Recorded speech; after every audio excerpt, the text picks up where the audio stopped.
a super cool downtown area, and everybody's having fun, laughing, taking photos, and to be honest, they'll eventually post those on social media. Now, picture the same scenario, but put a different filter on top of everybody you see. Every person, different filter. Even if they're in a large family group or friend group, that group can't have the same thing. Every person needs to have something different to distinguish themselves from the group. Now, the first scenario I had you imagine is real life. You've probably encountered a downtown area or small town area that has happened. Now, the second one I had you imagine, that's Instagram's version of real life that we depict to be true. You can't physically walk around downtown with an A7 or Tokyo filter covering you. That's just impossible. Now, why do we do this? More specifically, why do I do this? When I take a cool photo and really like it, I instantly download it to apps like VSCO, InstaSize, or Adobe Lightroom. There's no really thought process behind that. It's pretty much if I see something that I like, I'm going to download it to one of those apps because I know that personally I can't post anything without a filter over it. So why is that? For me, when I take a photo and like it, I immediately download it to these apps without even thinking about it.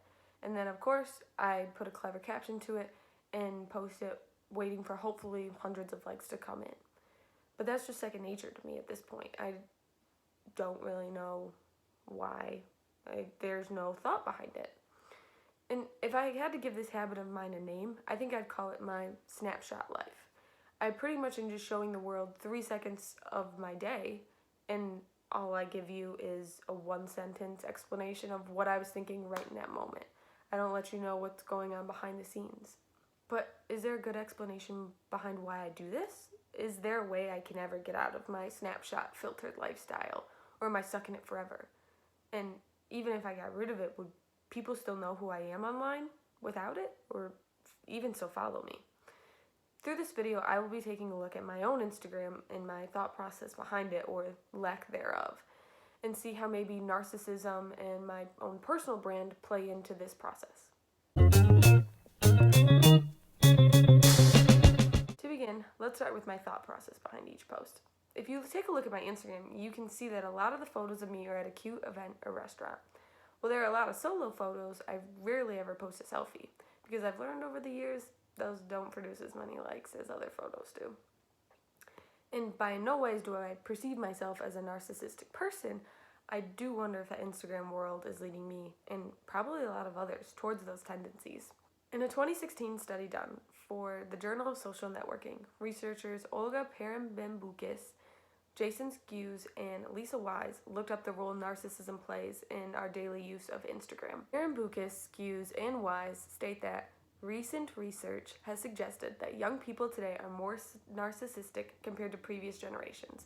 They also discuss that there might be a correlation between having low self-esteem and being narcissistic, which you can see on Instagram, because people who crave the likes might be a little bit more, have that low self-esteem because they need those likes.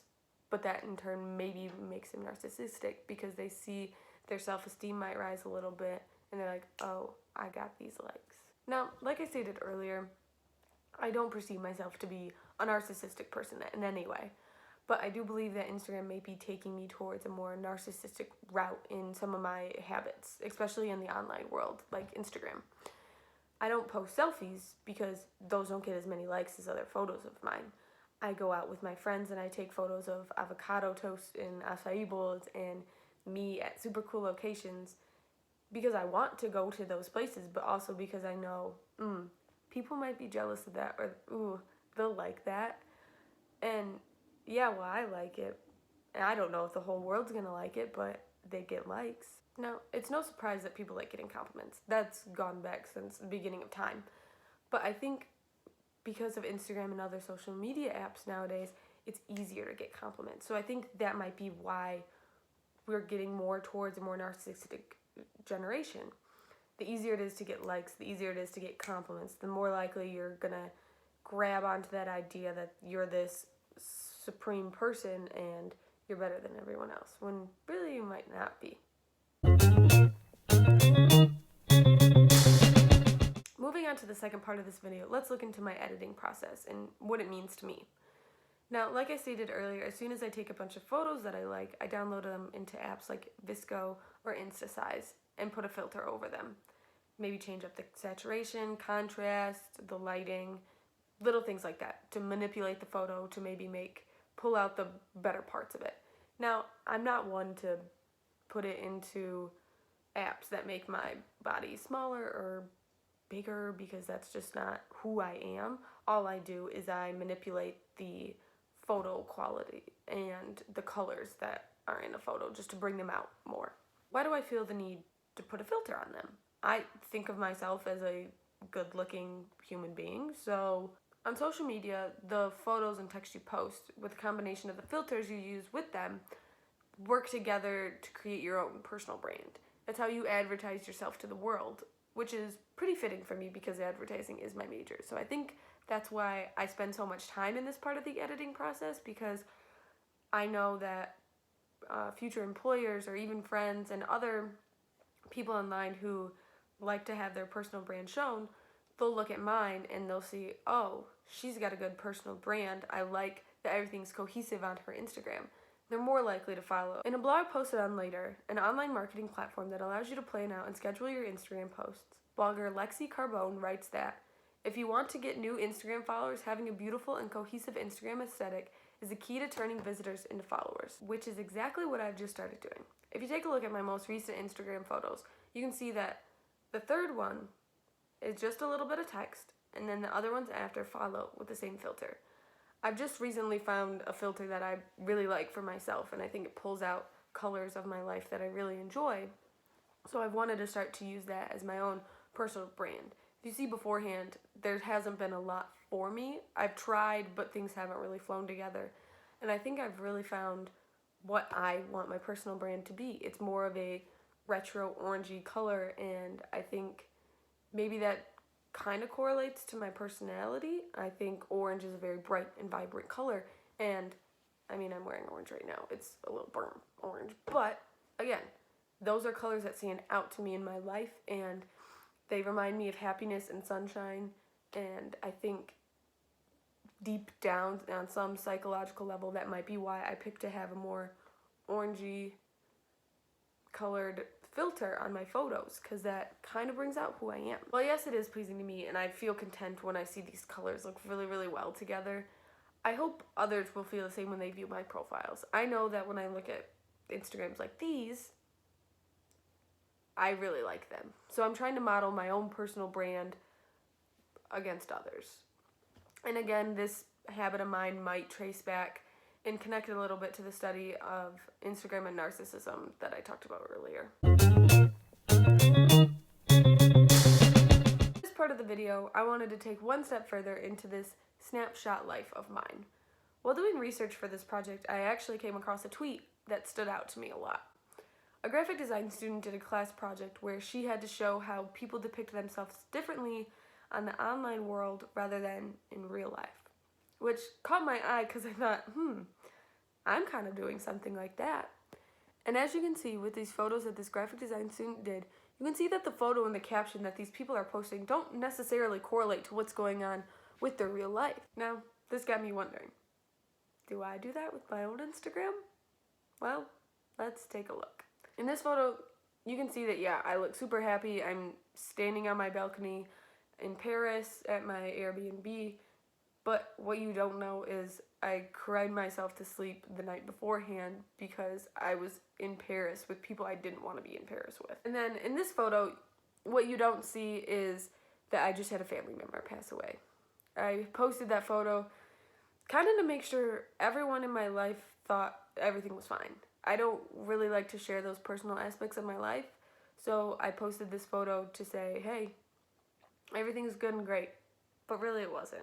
It was more of a cover-up. Now, my examples may not be as severe as these people's, but just because I wasn't just diagnosed with a disease or fighting a lot with my boyfriend doesn't mean that my problems aren't real and that they're personal to me. I hide behind this filter and this caption, and I perceive myself to be a happy-go-lucky person because that's my personal brand. My personal brand isn't some girl that's sad all the time and that wants people to feel remorse for her problems. That's not what I want. I hide behind a filter and a caption, call it my personal brand, slap a filter on it, and go to sleep feeling okay with that.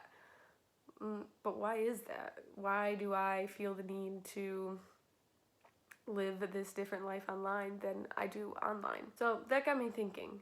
And I did a little bit more research on maybe how we depict ourselves differently on social media rather than in real life, and why do we even do this?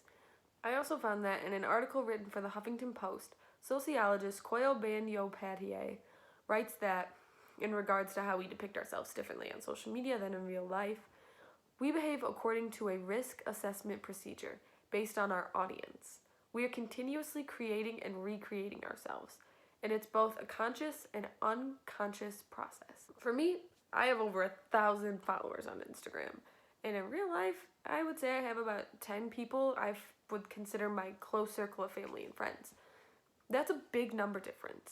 Therefore, my audiences are hugely different, and I just think that there's a bigger risk when posting vulnerable information online than going up to a few family members and telling them, because you know they have your back and you know they're there for you. But online, you don't know what these people are going to say. Even if you post a happy photo, you don't know if they're going to be like judgmental towards it. There's so much of a bigger risk, and I think that statement right there really does explain why online we'd have to depict ourselves in a certain way. Why I have to depict myself in a certain way, because I don't want people seeing the hurt that I go through. I don't want them to feel pity for me. I want them to see the happy parts of me. I think it's better to live in a world where our online selves can be a break from maybe the bad things going on in our lives, because isn't that what social media is to do? It's to highlight ourselves, not to bring ourselves down.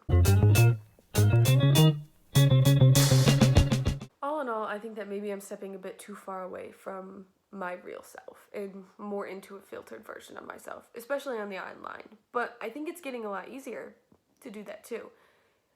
Editing softwares are second nature to most of us nowadays, and little kids know how to use more tools than ever before. And while I don't believe I'm going to be diagnosed as a narcissist anytime soon, but I think the more we step into this social media realm and get addicted to the likes and the compliments and how we can manipulate ourselves to look better in the online world, we're getting farther from our true selves. Rather, I'm getting farther from my true self. I am a happy-go-lucky person in real life, and yeah, I have my bad moments some days, but you don't see that online. Nobody does, and I don't want them to. It's quote-unquote who I am and how people online know me as well. And I don't think they're ever gonna know me as a different type of person, because that's not who I want them to see. And because I can manipulate myself on social media, I know that they never will have to, unless I push a button that says, hey, I'm Lainey Garner, and this is what just happened to me.